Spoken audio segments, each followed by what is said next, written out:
I was just saying to my wife today, I've been away in Durham preaching over the weekend, and I was just saying to her when I came back home, we were just talking about this passage that I'm going to be preaching on tonight.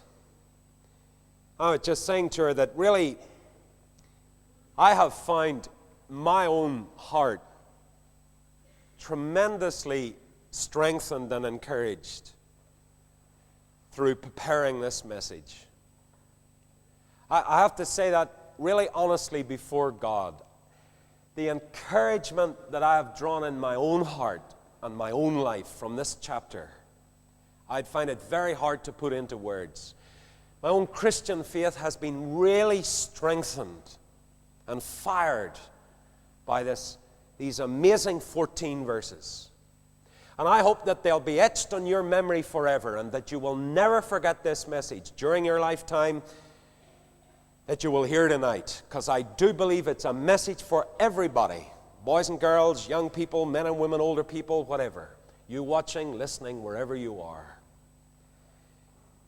It is just one of those wonderful passages of Scripture that show us that God is involved with our lives and cares about us.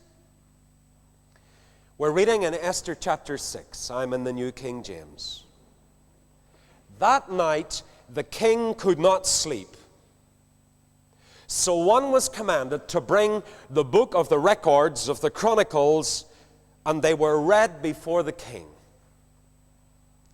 And it was found written that Mordecai had told Bigthana and Teresh, two of the king's eunuchs, the doorkeepers who had sought to lay hands on King Ahasuerus, that tried to assassinate him.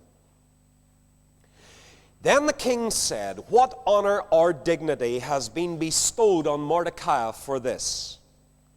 And the king's servants who attended him said, "Nothing has been done for him."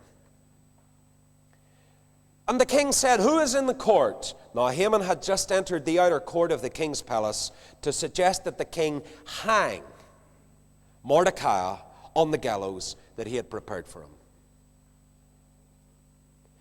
The king's servants said to him, "Haman is there, standing in the court." And the king said, "Let him come in." So Haman came in, and the king asked him, "What shall be done for the man whom the king delights to honor?" Now Haman thought in his heart, "Whom would the king delight to honor more than me?" And Haman answered the king, "For the man whom the king delights to honor, let a royal robe be brought, which the king has worn, and a horse on which the king has ridden, which has a royal crest placed on its head. Then let this robe and horse be delivered to the hand of one of the king's most noble princes, that he may array the man whom the king delights to honor. Then parade him on horseback through the city square and proclaim before him, 'Thus shall be done to the man whom the king delights to honor.'" Then the king said to Haman, "Hasten, take the robe and the horse, as you have suggested, and do so for Mordecai the Jew, who sits within the king's gate. Leave nothing undone of all that you have spoken." So Haman took the robe and the horse, arrayed Mordecai, and led him on horseback through the city square, and proclaimed before him, "Thus shall it be done to the man who delights to honor, the king delights to honor."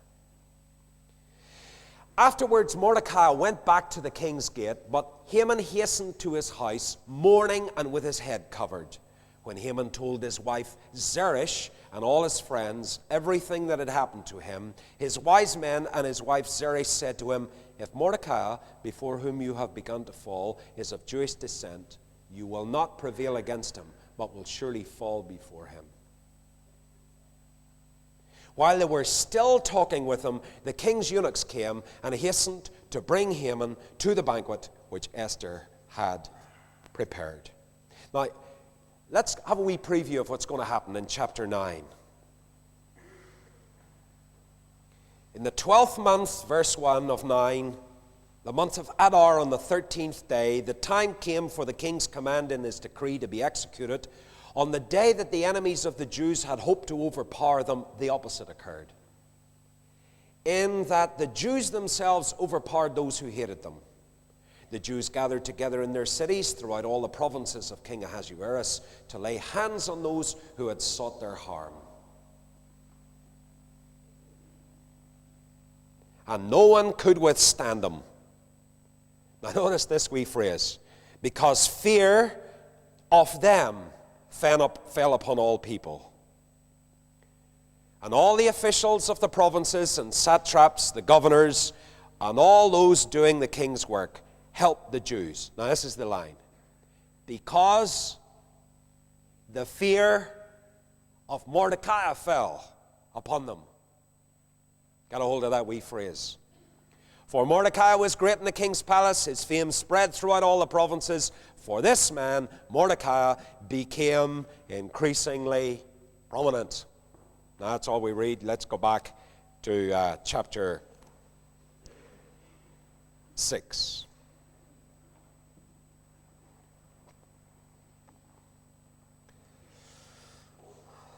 Most people in this world are in the pursuit of happiness.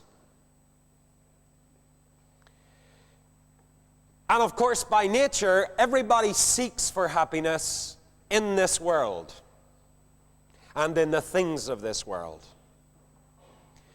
The plain fact is that happiness cannot truly be found in the things of this world. True happiness cannot be found in the things of this world. Learn it, and it'll save you a lot of heartache. If you're sitting in this service tonight, watching me by video, listening by audio, and you are at enmity with God, my dear friend, you cannot be happy at enmity with God. All earthly enjoyments without God are ultimately empty.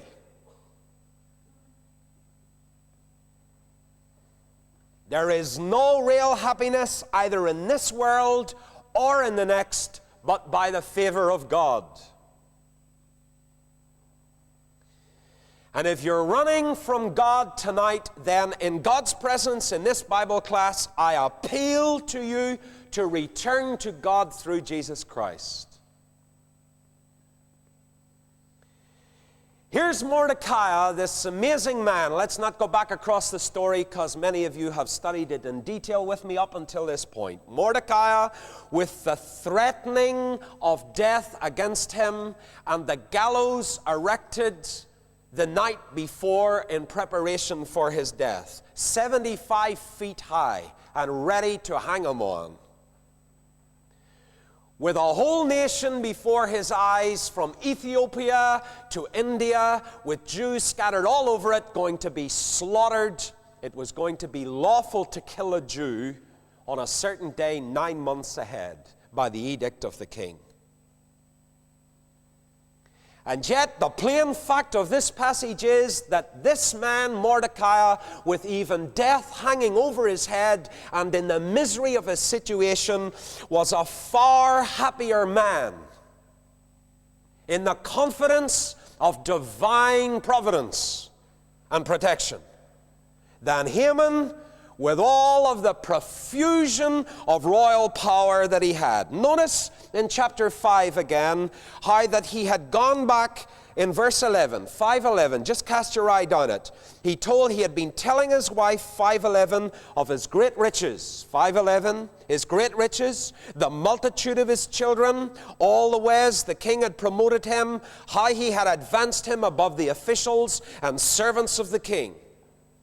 Moreover, he said, Queen Esther invited nobody but me to come in with the king to the banquet that she had prepared.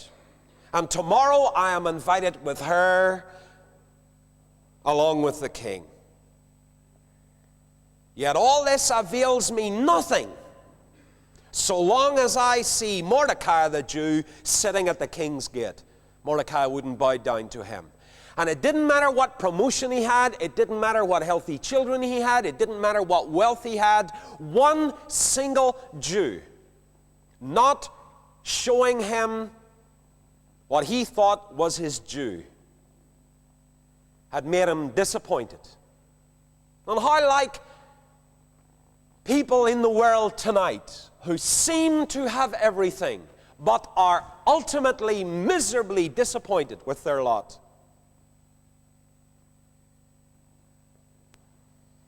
In this world, the most successful ambition that you can have or achieve is always a disappointment as far as ultimate happiness is concerned. Whether you're a scholar, an academic, a great soldier, a great politician, a great writer, or whatever, if you gain the utmost prominence in our society and you don't know God, this passage is teaching there is always something that makes disappointment prey on your soul. I don't know who's watching. I can't tell who's listening. Maybe somebody very prominent who got exactly what they went after. Ultimately, it is a disappointment if you don't know God.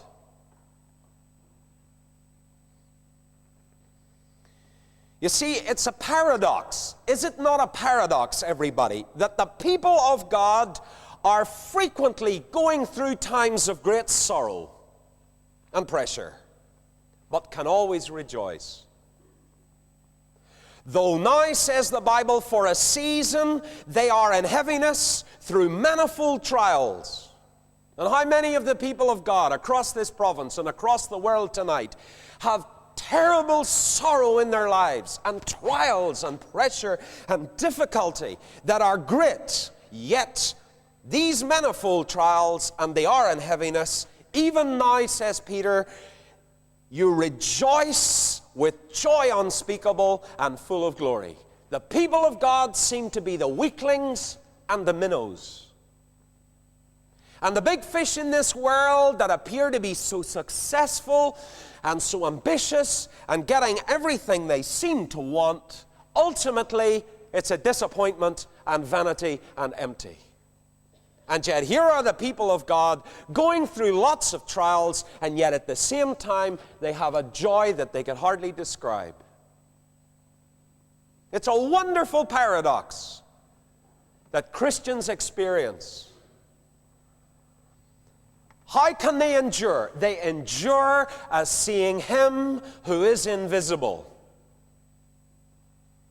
It's like that verse about Moses, who would rather suffer affliction with the people of God than to enjoy the pleasures of sin for a season, esteeming the reproach of Christ greater than all the honors and the riches of Egypt. He looked an absolute fool with that bunch of grumbling people going through the wilderness, and yet at the same time that man was the wisest man that he could possibly be, esteeming the reproach of Christ far greater than all the riches that were in Egypt. It's a paradox. The raising of Mordecai to prominence is one of the most outstanding examples in all history of the truth that when everything seems lost, it isn't. There is no better example that I could find you in the Bible tonight to set up this great truth that when everything seems lost, that's the very time it isn't. Here is a nation, Israel, seems lost. Their future seems lost. Their hope seems lost. The sand in the hourglass of Israel's history seems to be rapidly running out in this part of the Persian Empire. Genocide stares them in the eyes 9 months down the road. Inevitable. And even if the king does pull back his edict, he hasn't got enough time to send horses far enough to reach the far end of his province to pull the edict back. He's not like Saddam Hussein, you know, with missiles 5 minutes away from Tel Aviv. Here is an absolutely, seemingly impossible situation that God's people face. Yet, watch with me God's providential plan at work. Watch the searchlight of the sacred text here in this 6th chapter come round and pick out not Esther now, but Mordecai, her cousin who raised her. An amazing man. He proves not only that when all seems lost it isn't, but that when nobody seems to notice, God does. Now, we've already discovered that Mordecai had earlier in the story discovered a couple of fellows who worked for the king, who tried and were planning to assassinate him. And he discovered the plot, and he told the plot to the authorities, and the king's life was spared. But why was he not rewarded immediately on the discovery of his good act? The smallest services to majesty usually meet an immediate recognition. I know a fellow here in Ulster who rushed to help a relation of the Queen's in an emergency. And I was in his house one day, and there was a beautiful picture of Her Majesty signed in the corner that she had sent to him. He had rushed to help her friend and relative, and she had recognized it and had invited him into her company. And he told me about it. He didn't save her, he tried to save her friend. And he was recognized. Any royal house around the world, of course, loves to do that within a nation, to honor good things within a country, and good people, and honorable actions. But why then? Why then wasn't this Jew rewarded for saving the life of this man who ruled the Persian Empire? Why was he overlooked? I'll tell you, not only was he overlooked, but it looked certainly very clear, to me anyway, and to others, wouldn't you think, that he had been entirely forgotten. Here is this man Haman, and a shower of royal bounty is poured on the miserable beggar's head. And he's lifted up and up and up and up and promoted and promoted and promoted until he's a prince of the whole realm, and the fellow's an absolute rotter. And here is Mordecai, a good man who had saved the king's life, and he's unrewarded. How can you account for it? There's only one way to account for it, folks, and that is the overruling providence of God and divine purposes behind this man's life. Learn this and let me learn it. God not only works His will through what people do, God works His will through what people don't do. You think God will work His will whenever she does this and he does that, and my mother does that, or my father does that, or my boss does this, or the matron does that, or the professor does this or the other. And when somebody does something, then God will work through what they do in my life. My friend, God will also work through what they abstain from doing.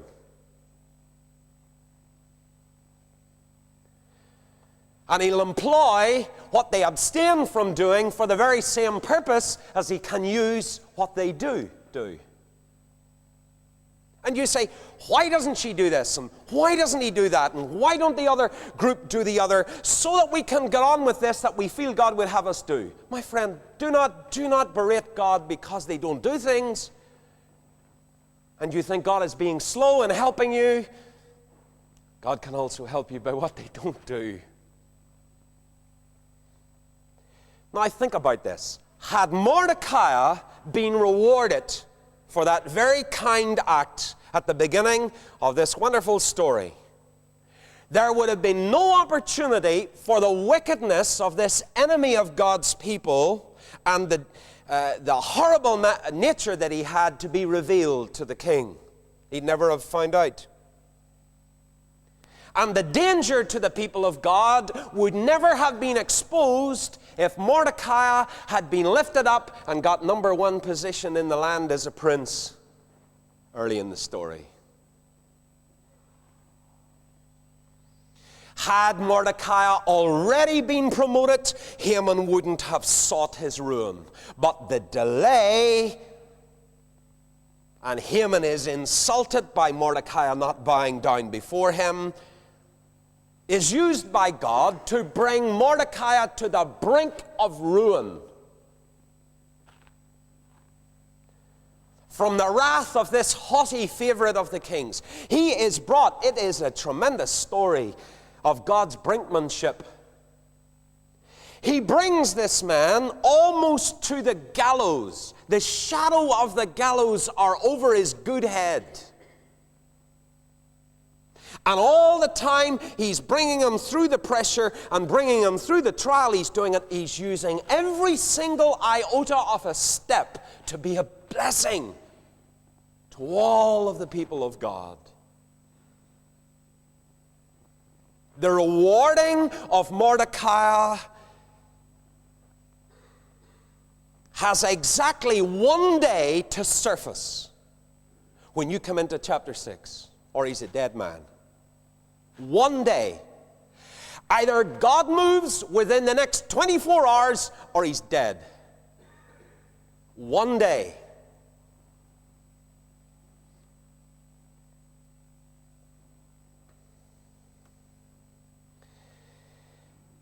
This man is already planning to come and ask the king in the morning for Mordecai's neck. What miracle is going to deliver this man of God? No miracle at all. There aren't any miracles in the book of Esther. God is going to use a very ordinary human experience to turn history. And you're sitting here tonight and maybe you're waiting for a miracle. And everything seems lost. God may not use a miracle. He may use a very ordinary experience to change your entire life. Don't always think that God will use a miracle. Will the thunder fall and kill the king? No. Will the lightning hit him? No. Will the earth swallow all these fellas up? No. It's happened before, but it won't happen here. Will an angel come and whip him away and hide him from his pursuers? No. God will save him by his providence through an ordinary human experience. He'll have life, and he'll have glory, and he'll have prominence within his nation without a miracle. And I want us all to learn this, and I want my heart to learn this in these days. So many young people going through difficult times who are believers and older friends, and they say, look, you know, maybe some of these other guys have a magic way to God, and some magic thing they pray about, some kind of right phraseology, but I don't seem to find it. My life seems very mundane and very ordinary and very real. And there's no miracle in it. And I can't tell about any great thrilling experiences that I have had in my Christian life in the last 6 months. I have had nothing, you say, but pressure and difficulty, and the more I try to put God first, the worse it seems to become, just like this fellow. It's a wonderful story for ordinary folk like you and me. Although, really, honestly, there is no such thing as an ordinary person in that sense. Everybody is special. But in a common experience, we're not claiming to be anything, are we? Here in this city of trouble and sorrow and difficulty, what are we looking for? Well, we're looking for the goodness of God, not always through a miracle, but sometimes through an ordinary, everyday experience. Tell me now, here is the king, and he's in his palace. And will God send some friend of the people of God to get down on their knees and plead with him at this time? No. Will somebody lobby him? A group of people go and lobby him in court? No. And bring it about? No. Forgive the expression, but would there be a local press campaign start to move this black-hearted man? No. Where in the world would you find somebody to remind the king of his obligation to his wife's nation, not to wipe them out, men, women, and children, on one day? Maybe I stand here tonight and I look into the face of a modern-day Mordecai. A woman or a man, perhaps, who has been overlooked. Then learn from this story. Let me, my dear overlooked one, and you've sought to put God first, and you've sought to live for Him, but you haven't been promoted in your job, and you haven't been moved on, and lots of fellas and girls have got lots of other things, and you say, why did they have it, Lord, and I'm trying to live for you, and I have all of this?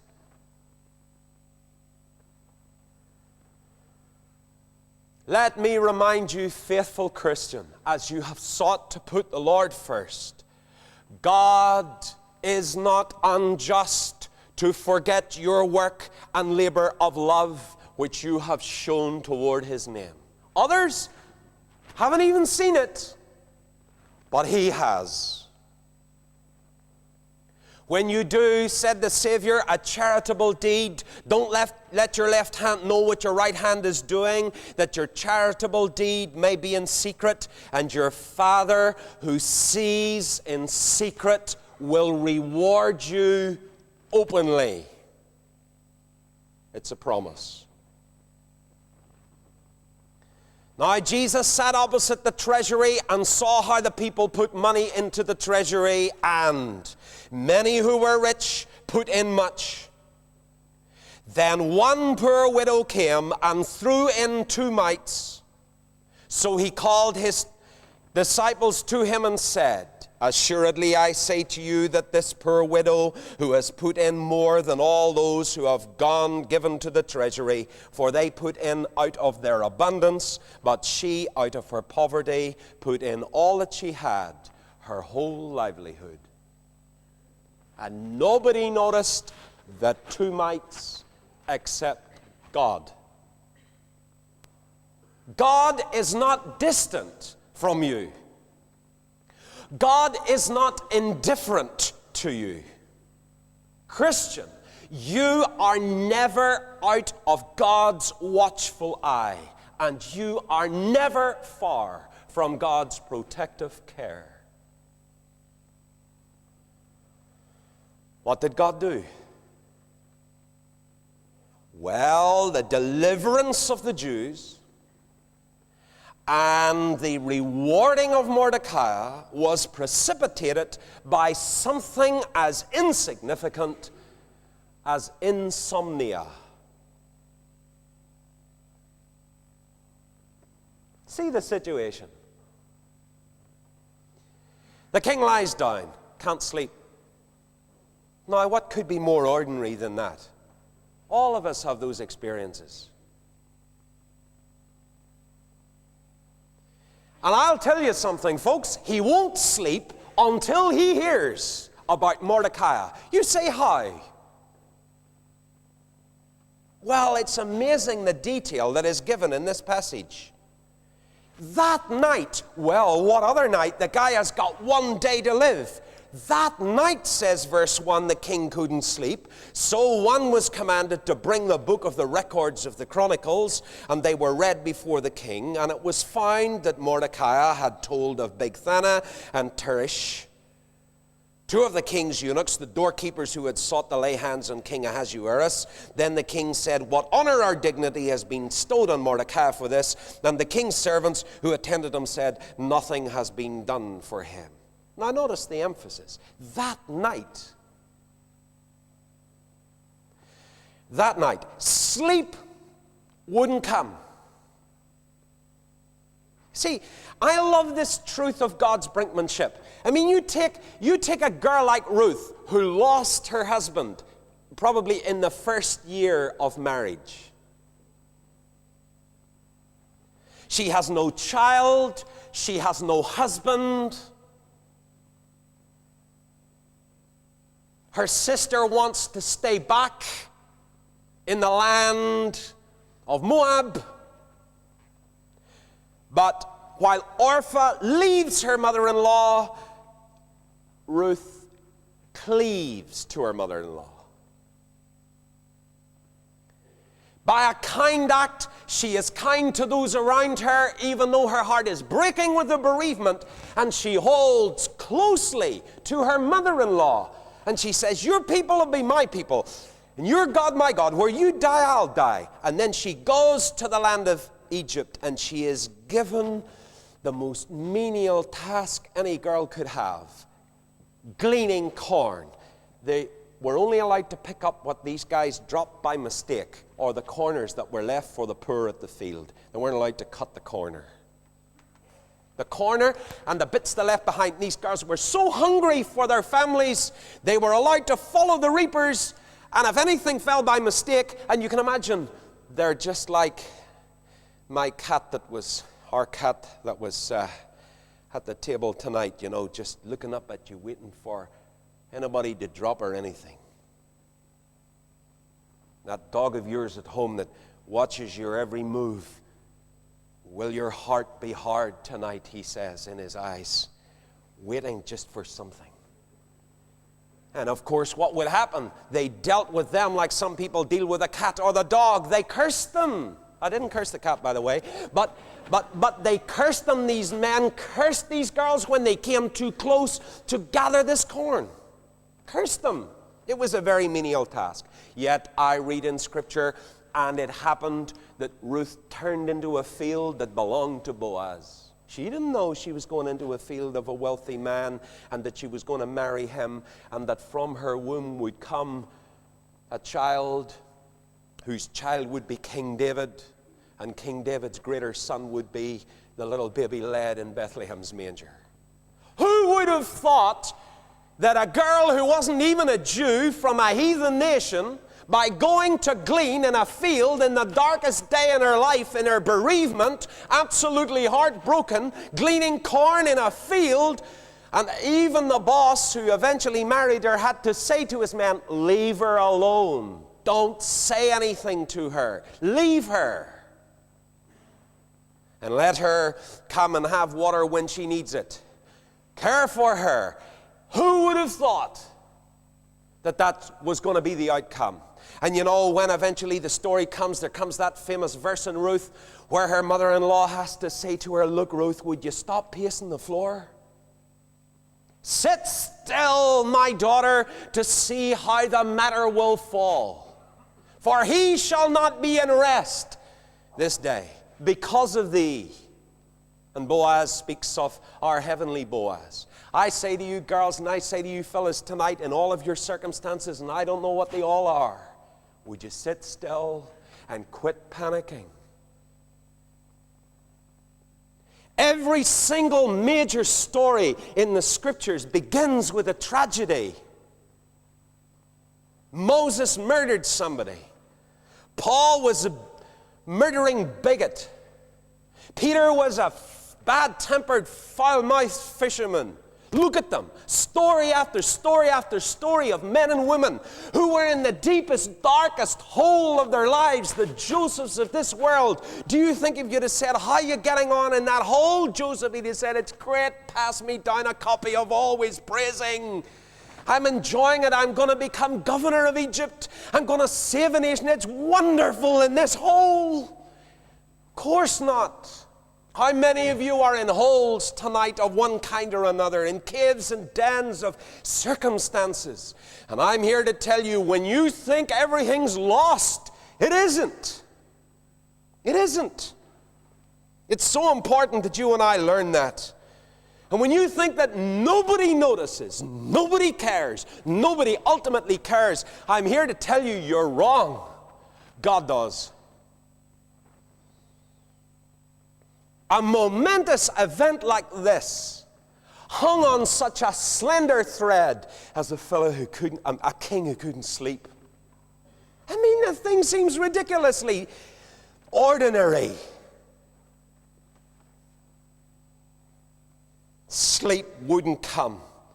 You would think that sleep would come to a king who had probably feasted far more than some poor peasant down there in a cottage somewhere in his realm, who hadn't anything to eat. But I tell you, the poor were sleeping soundly in their beds that night, while the king couldn't sleep on his bed.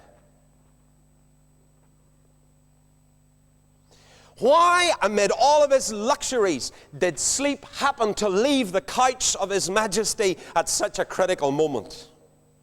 I'll tell you why. Because God drove sleep away from him that night. Learn it in life. Let me learn it in life. To trace God's hand in the most trivial events. Christian, there is nothing fortuitous in your life. Nothing just that you say, just fortune sent it to me. Fortune did not send it to you. You and I cannot say that things are fortuitous in our life. Why? Because it's nothing but God. You and I, who love the Lord and know the Lord, and we wish we loved him more and knew him better, we must not go around just thinking that our faith is just inside meetings and just when we're singing and studying the Bible and going to church gatherings. Our God is with even how a person sleeps or doesn't sleep. History can hang upon insomnia. I have found that the biggest things that have happened to me in my life have been crossing a street, bumping into a person, a telephone call, a magazine article, something in the corner of a newspaper, something somebody said, the most seemingly insignificant thing, some little tiny hinge upon which a great door in my life swung.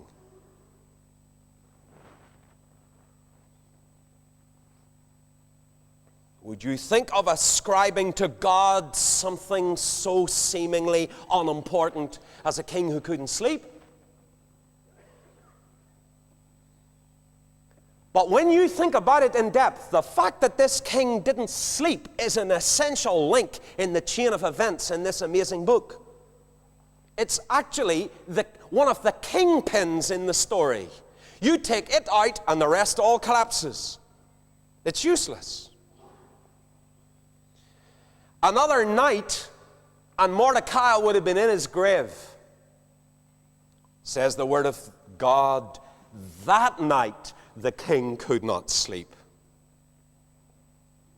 There is nothing casual to God. Nothing casual. You know how we say, come and dress casual. Be casual, be relaxed. I want to tell you, there is nothing, absolutely nothing, that is casual about God or to God. In him we live. In him we move. In him we have our being.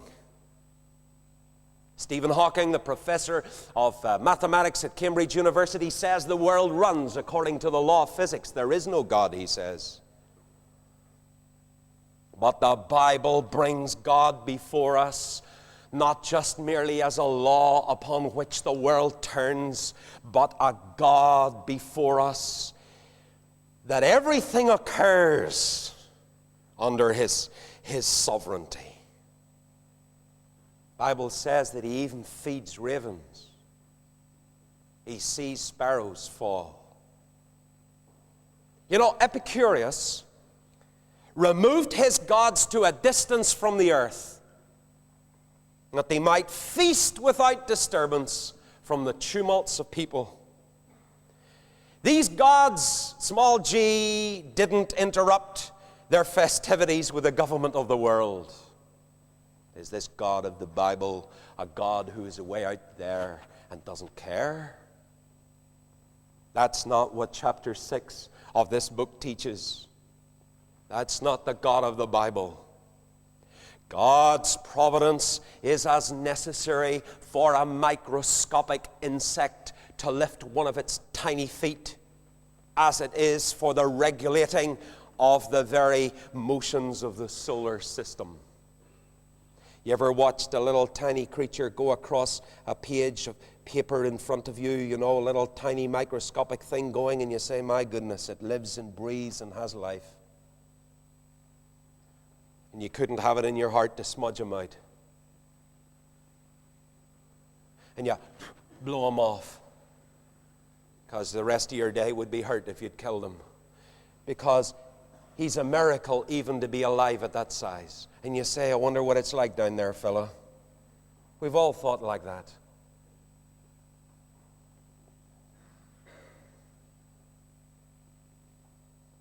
It's important. Why then, when sleep fled the king, did he not say, bring me in the orchestra?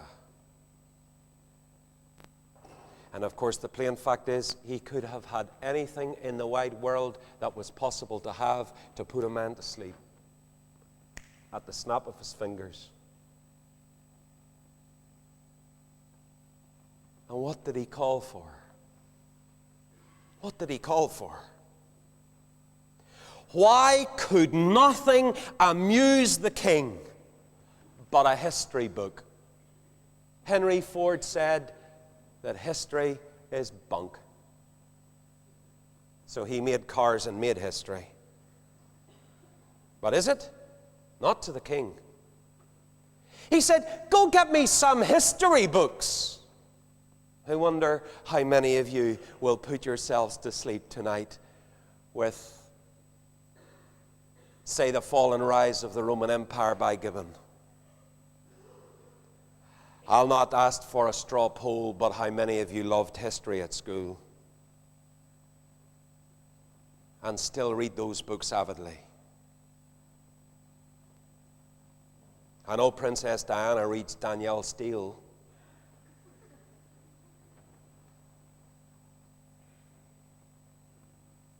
Interesting thing is, her butler is a believer and never goes anywhere without his Bible. I wonder what they talk about. But she talks about how she reads Danielle Steele. Well, Danielle Steele would be a fair crack of a distance from history for a king.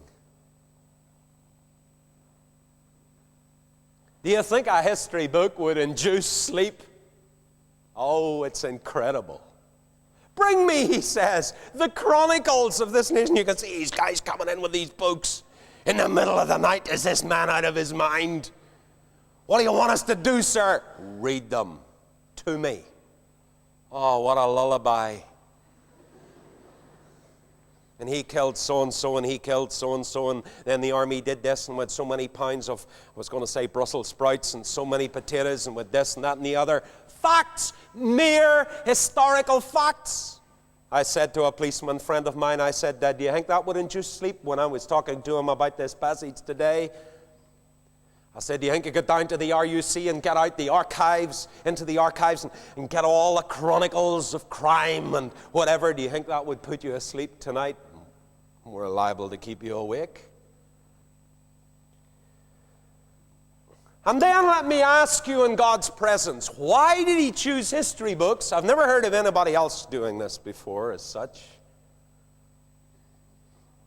Why, out of the millions and millions of thoughts that he had, did it strike him to read a history book? Maybe he thought they'd be so boring they would put him asleep. But even if that were his motivation, why did he think to make it a history book? And I'll tell you something, the thought was the king's, but those thoughts were the instruments of God. And tell me then, when he's going through all of these history books, what induced him for his eye or finger to fall, or the reader's finger to fall upon the proper place? It's a pretty big subject, the Chronicles of the Persian Empire. I think I saw a book the other day, was it being published, or articles published by The Guardian or something? I think it was the Guardian newspaper said it's going to publish the first 60 days of the Gulf crisis. Goodness. We've only been in an area, Iran and Persia and around there, in this crisis for about 60 days, and people are already trying to chronicle it. Imagine history that goes back hundreds of years. What probability is there that the reader would happen on a few lines that record Mordecai, who saved the king's life? He might have read until the morning, with ever coming across Mordecai. What finger guided him to that story? It was the finger of God that pointed to the record of Mordecai's service. The book of Esther is a book of wonders without a miracle. I mean, David Putman went in one day to a library, a local library, I think I remember right, and he was looking through some facts. And his eye fell on what? 2 lines, which said that a Scotsman called Eric Liddell didn't run on a Sunday in the Olympic Games of whatever, 1930, whatever it was. And he thought, that's interesting. Why did he not run? And it said Liddell didn't run because of religious convictions. You think of Eric Liddell, who read the Sermon on the Mount every single day, interned, what was it, by the Japanese or the Chinese, died, if I remember right, of a brain hemorrhage in a prison camp. And when Sally Magnusson, Magnus's daughter, went to write a book on him called The Flying Scotsman, she went to some of the men who had lived with him, and they detested everybody in the camp, including missionaries and all kinds of people. And Sally Magnusson said, I couldn't find anybody anywhere in the world who would say a word against Liddell. Even the people who were in the camp with him. He so lived what the Sermon on the Mount is all about. And he died in total obscurity, forgotten, in a prison camp. And he wouldn't run on a Sunday because that was his conviction. But when the kids were getting up to sexual behavior that was immoral on Sunday afternoons in the camp, many of the children of the parents in that camp, they were so bored they were getting involved in immorality. And what did Liddell do? The guy who wouldn't run to get a medal because of that particular conviction organized football matches on a Sunday afternoon. Always remember that fact. And who would ever have dreamt that it would become one of the greatest films of all time? I know, Christian, you look into my face and say, you're a romantic. How could I be anything else with a God like this? Who can take a little baby lying in a tiny little crib, floating down a river, painted with pitch, and bring Pharaoh's daughter down at that particular moment, finds the baby, and the baby starts to cry. What do most people do when a baby cries? Oh, give it a bottle. Oh, get it out of the restaurant. Oh, whatever. Just get it stopped. But what did she do? She called an Egyptian girl over, you see, and said, now I'd like somebody to nurse this for me. She said, sure, I'll get you somebody. And she went for her mother or whatever. Moses' sister Miriam looks after the baby. What an incredible story that the entire history of Egypt would hang on whether a baby cried or not. Next time a baby cries, a nation could hang on it, so don't be too hard on it. On baby's tears. You know, I find the thing mind-bending. On a baby's cry, a nation is saved. And you say, sure, what's about that? There are millions of tears shed every day. What I'm trying to say to you is, your God cares about all the details.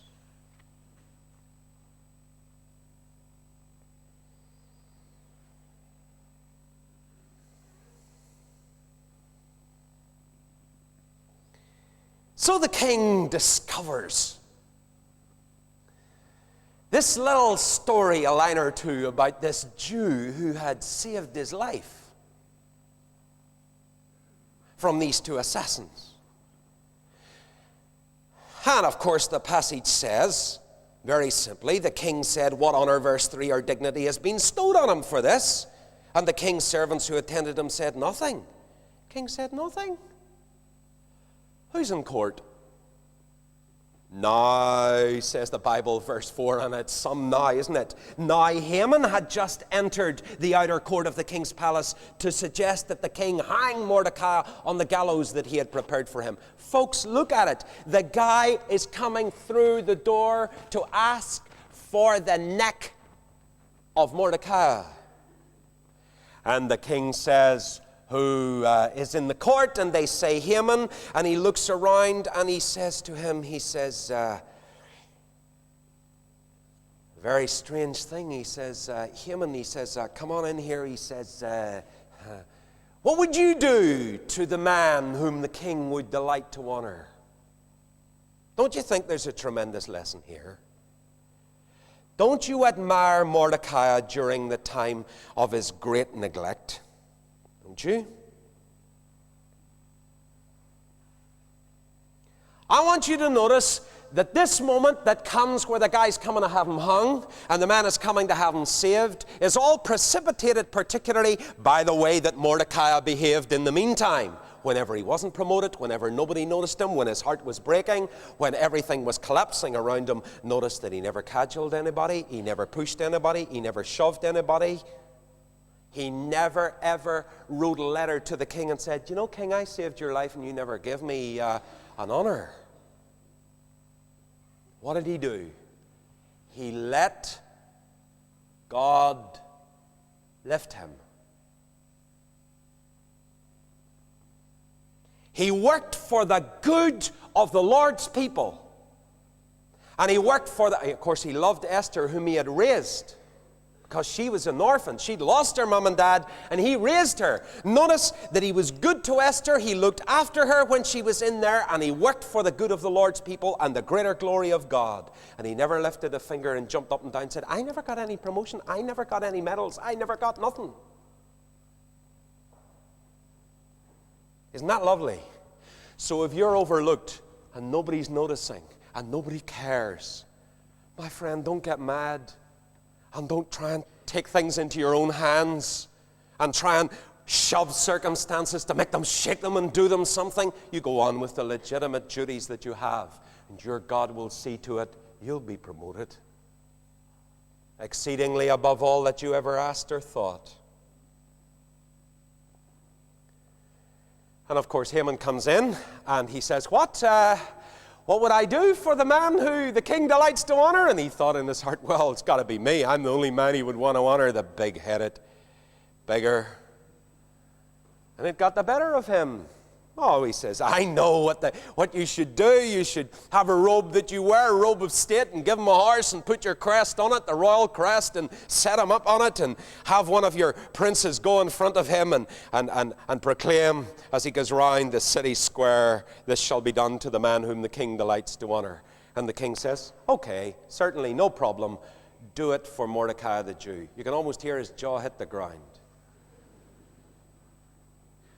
Who? Who? Let me ask a few other little questions here. Why did the king not decide to confer the dignities on Mordecai himself? Why did he not immediately leave the matter to his servants? Say, go and honor that fellow. Why did Haman happen to come in at that moment? Why, when asking, did the king conceal the object of his royal favor? Why didn't he say, what would you do for Mordecai if I wanted to honor him? Why did the form of the question allow Haman to suppose that he was the man for whom the honors were intended? Every single detail of this wonderful story shows you the providence of God. What are you looking at, folks? You are looking tonight at a God who makes the greatest enemies of his people the means of advancing his... I don't want any honors. I don't want any honors from the king. I'm the Lord's man. I'm not going to take any honors from a heathen king and an ungodly king. Why should I do that? I'm the Lord's servant. And I'm not going to take any silly old robe and any old crest and go around. Not at all. He honored sovereignty within his nation, as we should. He held it not in stoical indifference, but with reverence and honor. He didn't spurn. When the king of the land wanted to place a favor upon him, he didn't spurn it. He didn't send a rude reply to the kindness of majesty. And notice that he didn't even affect to shun all earthly comfort. The man who had fasted and prayed in sackcloth and ashes for God's people, when he was offered this robe and this horse and a walk around the city square, he didn't say, don't be ridiculous. If that's what the king wanted, he went with it. And then when all this lauding had settled, notice in verse 10 what he did. He went back to where he had come from, and he sat at the king's gate. You know, a proud man wouldn't have gone back. Some people, when they are honored, you see, and lifted high in a nation, they forget their roots and where they come from. And it's terrible. I love Lord Tony Pandy's word whenever he was raised to the House of Lords. And somebody said, how do you feel now? Oh, he says, I'll be the same size in the bath. He went right back to the king's gate, his accustomed place, his accustomed work. He went right back to his friends, and he sat down there. He didn't say, oh, the king has honored me, and I'm no longer going back to where I came from and going on with the work that I did. My friend, if God has honors designed for you, then of course they will find you. Those who give them know your address. You don't need to let them know your address. Mordecai is saying, if they want to confer more honors on me, and I can tell you there were more honors on the way. He was going to become the most famous man from India to Ethiopia. His greatness was going to hold a nation in a coming day. But the guy went right back humbly to his roots, and he's simply saying, they know my address, Mordecai, the king's gate. Lovely humility. And friends, you know, this book is not done with the wonders of providence. Even with all the good intentions of the king, how could the Jews have been preserved? As I told you, the edict was out and they were dead men and women. How could he repeal it?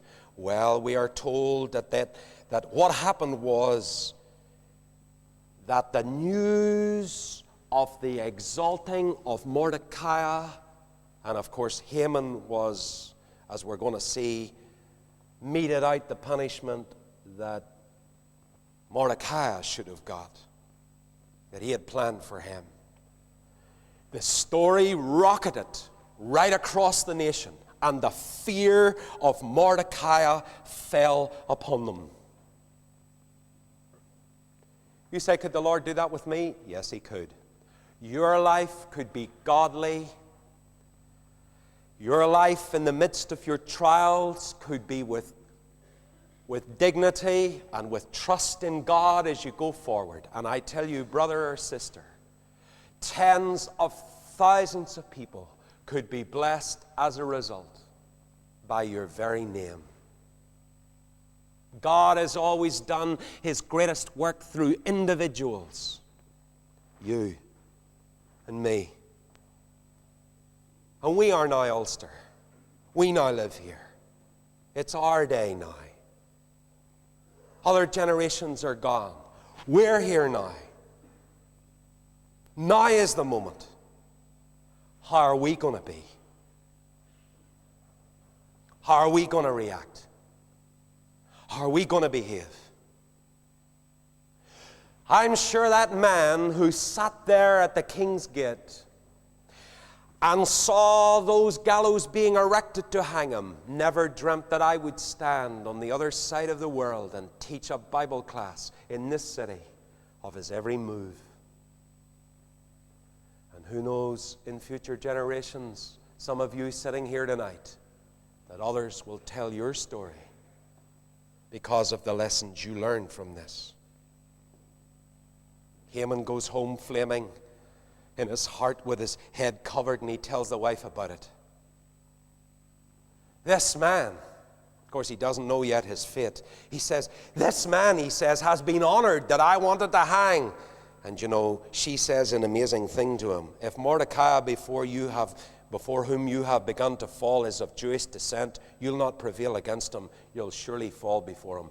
Even his wife told him what was going to happen. She could see it coming in some form or other. Don't you think that's an echo of God's word to Abram? I'll make you a great nation. I'll bless you. I'll bless those who bless you, and I'll curse those who curse you. Friends, remember this. What goes around comes around.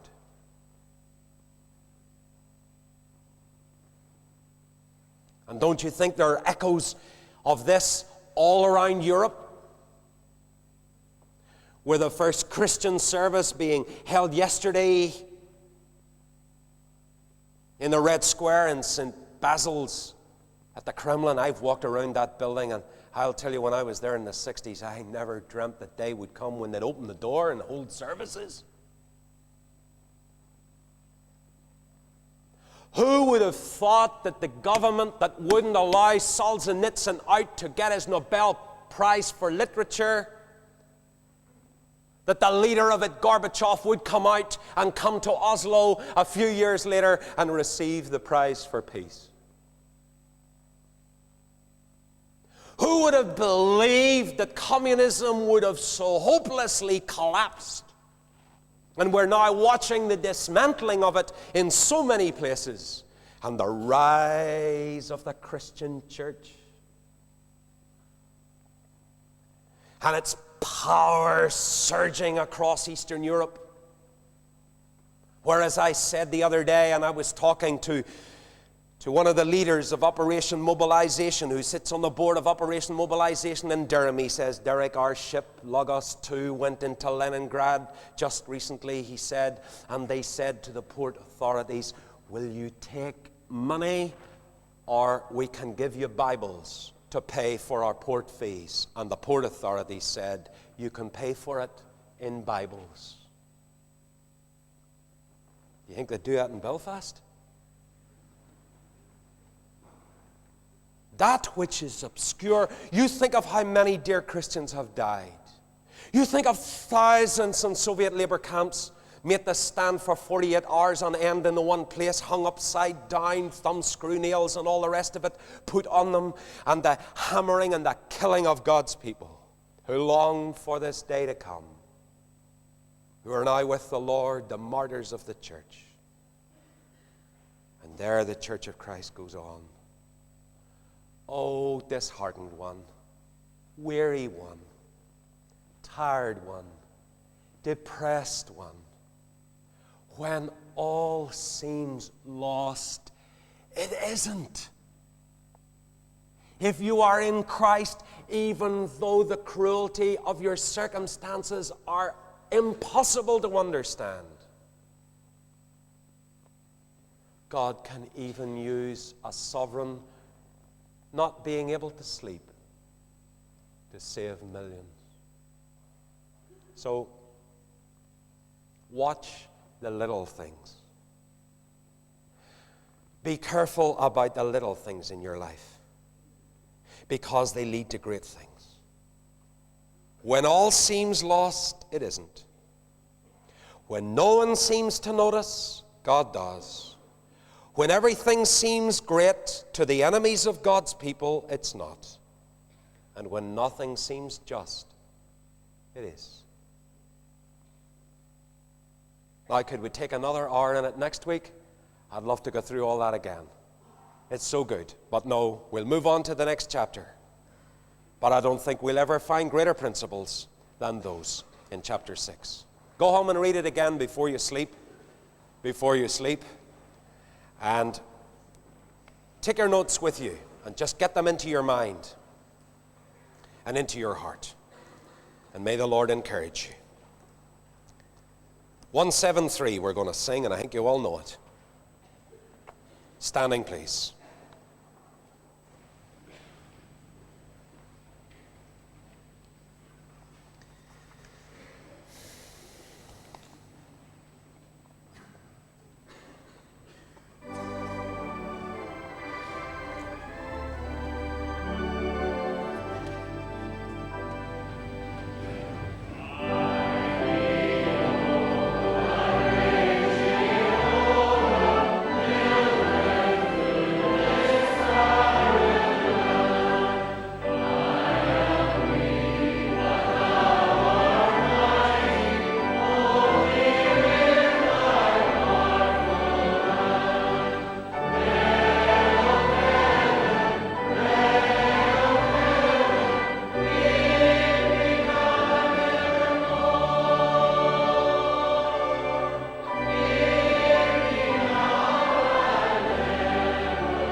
Ivor, do you know that hymn, "O safe to the rock that is higher than I"? Is that the first line? I think it is. Could we just find the number? You may not know it, folks, but I think it'd be a lovely hymn to sing just at the end. I think that's the first line. 420. If you don't know it, you'll soon get to know it. If you have to go, folks, slip away, no problem. Our meeting will be over right after this hymn. But I think it just sums up maybe what we're singing about. It's quite slow, but it's lovely.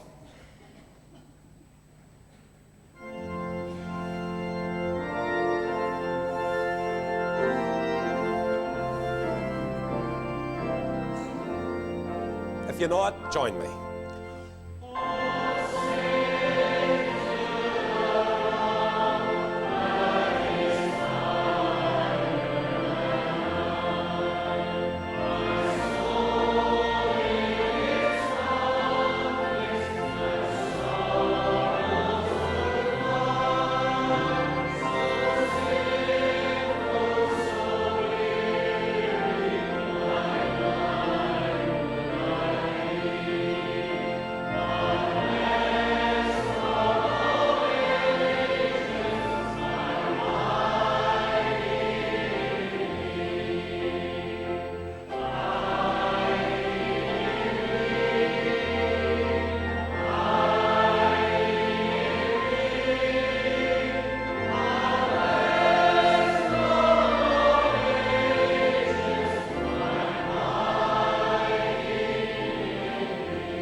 verse 2.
Just the man.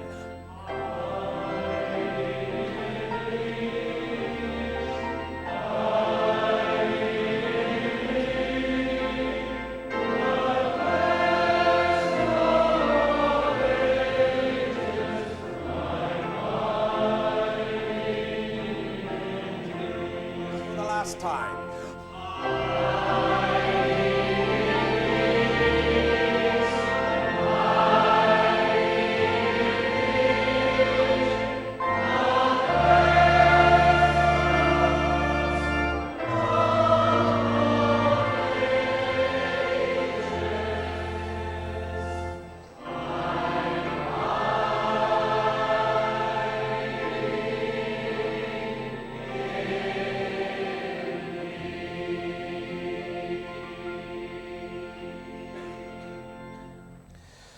Father, thank you for speaking to us through this very moving passage. And help us to go away and not take anything for granted. And help us to stop panicking. And help us to know that our God is working on behalf of his people, even when he doesn't seem to be. And when you're drawing a straight line with a crooked stick, and it seems that everything is just chaotic, oh God, help us to understand that you are working for us exceedingly abundantly above all that we could ever ask or think. Oh God, may we take the principles of Mordecai on board.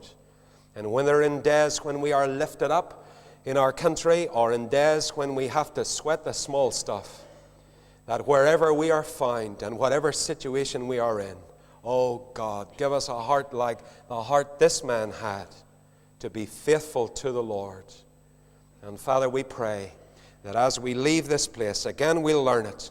When all seems lost, it isn't. When no one seems to notice, God does. When everything seems great to the ungodly, it isn't. And when nothing seems just, it is. Father, we would this evening just go from this place rejoicing in thee. And the people of God said, Amen.